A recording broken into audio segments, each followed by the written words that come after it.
May tanong sa akin, Sir, patulong po. Pinaiimbestigahan na daw po nila ako at alam na po nila address ng barangay captain namin at pangalan po ng barangay captain namin. Pupuntahan daw po nila ako at magbabatak daw po sila ng gamit namin, sir. Ano po gagawin ko, sir? Alright, napakagandang katanungan po nito pero bago ho natin sasagutin, imbitahan ko ho muna sana kayo na pakisuportahan po sana ang aking mga social media accounts sa YouTube, Facebook, and TikTok. Ayan po, nakita nyo. Alam daw nila yung bahay ng kapitan. Alam kung sino yung kapitan. Maghahatak ho ng gamit. O, dito po sa video ho natin, alamin natin kung may katotohanan ba yan. Paano ba nila nalalaman yan? No? Saka meron ba talagang paghahatak ng gamit yung gagawin po nila? No? Pakitapos po yung ating video para po malaman natin. Pero bago ho yan, disclaimer po muna. Hindi po ako abogado, ako po'y maniningil. Lahat po na sinasabi natin sa ating mga video is based on my experience at saka po sa ating pagsasaliksik at sa tulong na rin po at paggagabay ng ating mga kaibigang abogado. At isa pa po, hindi ko po kinukonsinte ang hindi pagbabayad ng utang. Ang utang po ay obligasyon na kailangan nating bayaran.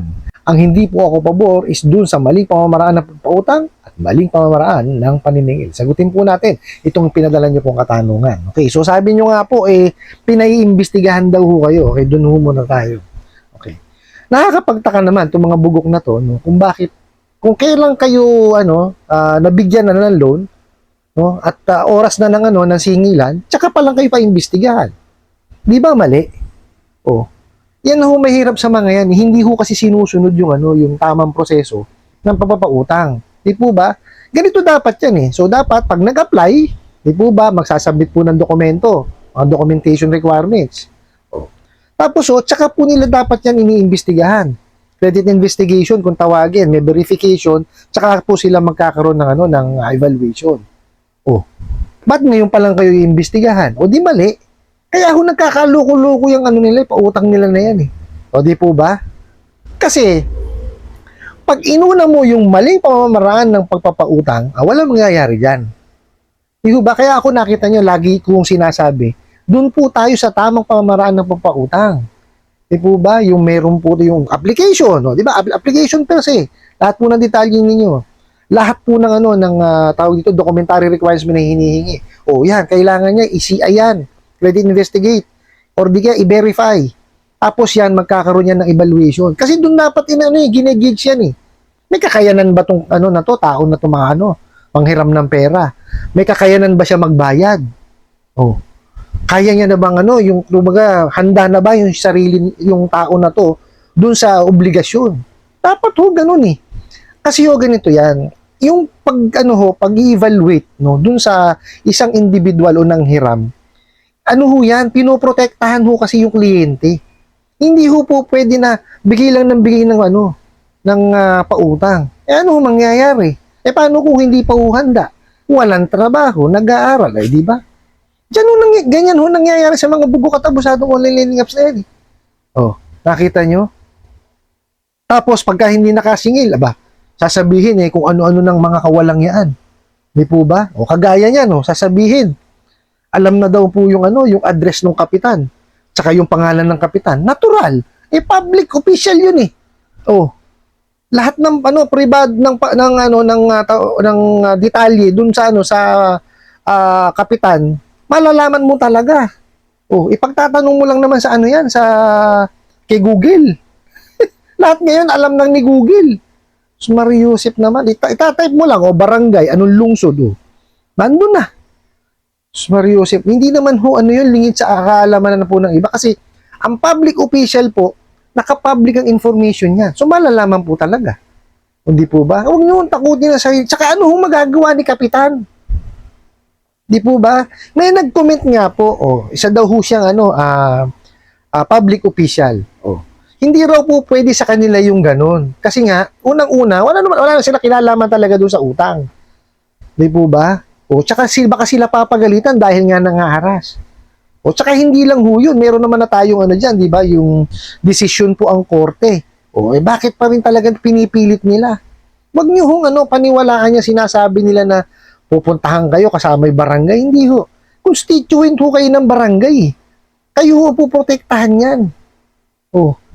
Wala hong kinalaman yung mga bugo katabusadong online lending apps dyan sa ano, sa mga public official po dyan sa barangay po ninyo. O, di ho ba? Tinatakot lang kayo yan. O, tapos ito pa. Magbabatak daw po sila ng gamit. O, sa anong pamamaraan? Di ba? Paano sila makakapagbatak po ng ano ng gamit kung wala naman pong court order o writ of execution? O, paano magkakaroon ng writ of execution kung wala pong final decision yan from the court? Dapat yan meron munang napanalunang kaso sa korte bago yan makapag-garnish. Okay? Kasi yung garnishment ginagawa yan, for example, sa small claims court po, no? Meron na kayong napagkasunduan. Hindi ho natupad. O pag hindi natupad yung yung pong naghabla o yung nanalo, no? Doon sa kasong small claims, yung pong pupunta sa korte para po magpaano ng writ of execution kasi hindi nga ho natupad yung yung pinag-usapan eh. Di po ba? Nakita niyo mga to, wala talagang alam sa batas eh. Alam niyo kung bakit? Kasi lahat ng batas bilalabag niyang mga yan. Sus Mario Joseph. Mga tawag dito yung yung sinasabi ng kaibigan kong abogado. Nagpapanggap na may alam, wala namang alam. Oh, nakita niyo. 'Di ba? Ay tinatawanan lang ho ng mga kaibigan kong abogado yung mga kasi sa totoo lang ho. Yung puro panakot nila, hindi nila kayang gawin. Ang talagang kaya lang ho gawin yan is papahiya kayo doon sa mga ninakaw nila sa contact list ninyo. I-post kayo sa social media. Yung pagmumurahin kayo, kulitin kayo ng tawag, kulitin kayo ng SMS. Puro ganun lamang po. Pero po yung ididimanda kayo, papupuntahan kayo sa barangay, papupuntahan kayo sa pulis, maggagarnish o magbabatak ng gamit, malabo pa ho sa alketran yan. Hindi ho nila kayang gawin yan. Diba? May mangilan-ngilan po na online lending apps ang merong field visit. Pero ilang piraso lang, ilang ho yun, ilang kumpanya lang yun. Mabibilang niyo sa sa daliri sa kamay.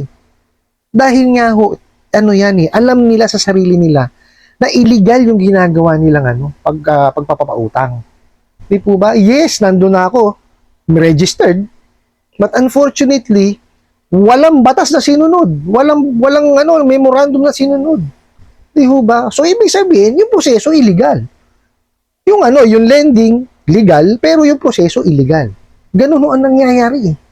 Di ho ba? Kaya ho maraming nababaon sa ating mga kababayang Pilipino kasi ay alam naman ho natin ang pangangailangan sa pera. So ngayon, may kasabihan nga tayo, di po ba? Ang taong nagigipit sa patalim kumakapit. Dahil dito sa mga to, mabilis kasi magproseso eh. Di po ba? Unlike po doon sa mga traditional banks, traditional lendings and financing, talaga pong dumadaan sa proseso yan. Kasi tama lang naman yung ginagawa na idaan sa proseso. Bakit? Kasi kailangan malaman kung handa ba yung nangihiram doon sa obligasyon. Hindi naman ho po pwedeng ipahihiramin mo ng pera, wala naman pala talagang kakayanan or hindi pa handa doon sa obligasyon. Di po ba? So, sino lang po pinahamak? Yun nanghiram lang, di ba? Kasi ang bangko, ang lending and finance, kaya din gawin yung ginagawa ng mga bugok na to. Di po ba? Kaya lang, sino ho mapapahamak? Sino ho mahihirapan? Di po ba? Yun ang hiram kasi hindi pa siya handa eh. Di ho ba? Pagka ho hindi ukol, hindi ho bubukol yan. Kailangan talaga handa tayo. Hindi ho porket yes, gipit, manghihiram tayo. Nagiging normal na ho ngayon yung ganun eh. Pagka wala tayong pera, punta tayo sa apps, manghihiram tayo kasi bibigyan tayo ng pautang, pero ano naman mangyayari? Oo, mabilis, kaya lang masakit naman ho sa ulo. Hindi ko ba? Kaya sinasabi ko sa inyo, huwag niyo tangkilikin tong mga to. Kung alam niyo sa sarili po ninyo na talagang wala naman kayong kakayanan pang magbayad, di ba? Manghiram mo kayo dun sa mga kapitbahay po ninyo, kaibigan ninyo, kamag-anak. At least doon po, hindi ganun kalaki yung papahiram, hindi man kayo makabayad sa takdang panahon, hindi ho kayo niyan. Di ba? Kumbaga mapapakiusapan nyo sila. Itong mga to, pakiusapan nyo, di man nakikinig. O di ho ba? One way lang ang communication nila, puro sila lang ng tira, alakang ribat. Di ba? Manghingi ka ng konting oras para makapagbayad? Wala. Makiusap ka, wala din, o, di ba? Ano ba? Ba't mo pa kakausapin pag gaganon, di ba? O, kaya ho, magtanda na po tayo. No, kung ayaw ho natin ang sakit ng ulo, no, at para hindi ho tayo mapahamak, magkaroon tayo ng anxiety tsaka depression, which is napakahirap po labanan yan, no? Huwag na ho nating hiraman yung mga yan.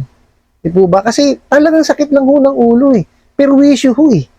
Kaya nga ho nakita nyo talagang hindi lang ho doble, triple ho ang effort ngayon ng SEC, NPC, PAOK, PNP, tsaka NBI. No? May one-stop na nga sila, shop na nga sila.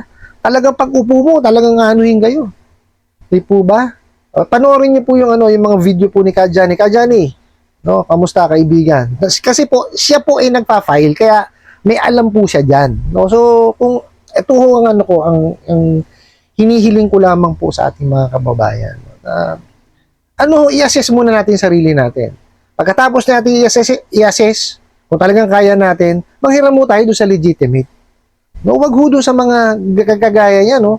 Oo, rehistrado, legal, pero illegal naman yung pamamaraan ng pagpapautang. Di po ba? Reviewin natin yung mga mga comments, reviews, di po ba? Para para hindi tayo mapahamak. Pag nakakita kayo ng hindi magandang diyan, comment diyan or review, wag niyo na pasukin kasi sasakit lamang po ang ulo ninyo. I hope nasagot ko po itong katanungan na to at sana po'y makatulong. Maraming salamat po sa inyong walang sawang pagsuporta at panonood sa aking mga videos. Maraming salamat po sa inyong pag-like, pag-share, pag-comment at pagtatanong.